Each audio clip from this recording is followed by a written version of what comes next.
नमस्कार दोस्तों, स्वागत है LUBA स्टडी पॉइंट साक्षी में।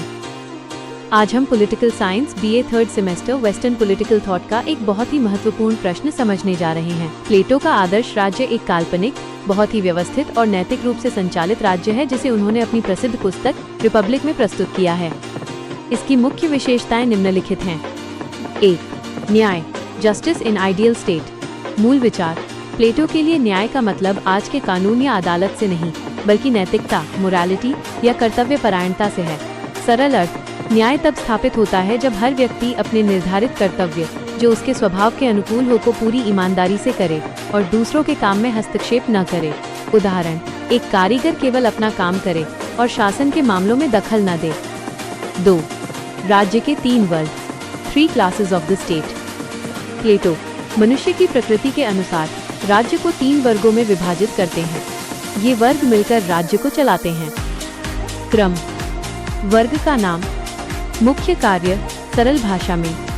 1. उत्पादक वर्ग, प्रोड्यूसिंग क्लास, समाज की भौतिक जरूरतें, खाना, कपड़े आदि पूरी करना। 2. सैनिक वर्ग, मिलिट्री क्लास, राज्य की रक्षा और सुरक्षा करना। 3. शासक वर्ग, दार्शनिक शासक, रूलर क्लास, फिलोसोफर किंग, राज्य का शासन चलाना न्याय और ज्ञान के आधार पर। 3. संपत्ति और परिवार का साम्यवाद, communism of property and family. किसके लिए? यह नियम केवल शासक वर्ग और सैनिक वर्ग पर लागू होता है। उद्देश्य, प्लेटो मानते थे कि यदि शासक और सैनिक वर्ग व्यक्तिगत धन संपत्ति और परिवार के मोह में रहेंगे तो वे भ्रष्ट हो जाएंगे और अपने कर्तव्य से भटक जाएंगे। नियम, इसलिए इस वर्ग को कोई व्यक्तिगत संपत्ति रखने की अनुमति नहीं है। वे किसी से शादी करके स्थायी परिवार भी नहीं बना सकते। उनका पूरा ध्यान केवल राज्य की भलाई पर ही होना चाहिए। 4.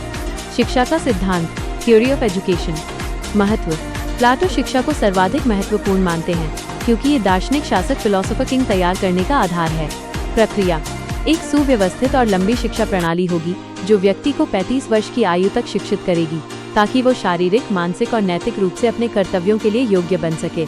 उद्देश्य, शिक्षा का उद्देश्य योग्य शासक तैयार करना है जो ज्ञान और सद्गुण के आधार पर शासन करे। 5. दार्शनिक शासक, फिलोसोफर किंग। सर्वोच्च पद, प्लेटो के राज्य में सर्वोच्च स्थान दार्शनिक शासक का है। योग्यता, वह ऐसा व्यक्ति होगा जो सद्गुणों, अच्छे चरित्र और ज्ञान से परिपूर्ण हो। वो भावनाओं के ऊपर उठकर तर्क और बुद्धि से शासन करेगा। विशेषता, वो एक कर्मवीर या कर्मयोगी जैसा होगा जो निस्वार्थ भाव से राज्य की सेवा करेगा। अन्य विशेषताएं, श्रम विभाजन, कार्यक्षमता के आधार पर समाज में अलग अलग काम बांटे गए हैं। स्त्री पुरुषों को समान अधिकार, प्लेटो ने पुरुषों की तरह स्त्रियों को भी शिक्षा और सार्वजनिक कार्यों में समान रूप से भाग लेने के अधिकार दिए। कला और साहित्य पर प्रतिबंध, शासक वर्ग को लगता था कि कुछ कलाएं और साहित्य युवकों पर बुरे संस्कार डालते हैं, इसलिए वे केवल उपयोगी कला और साहित्य को ही प्रोत्साहित करने के पक्ष में थे।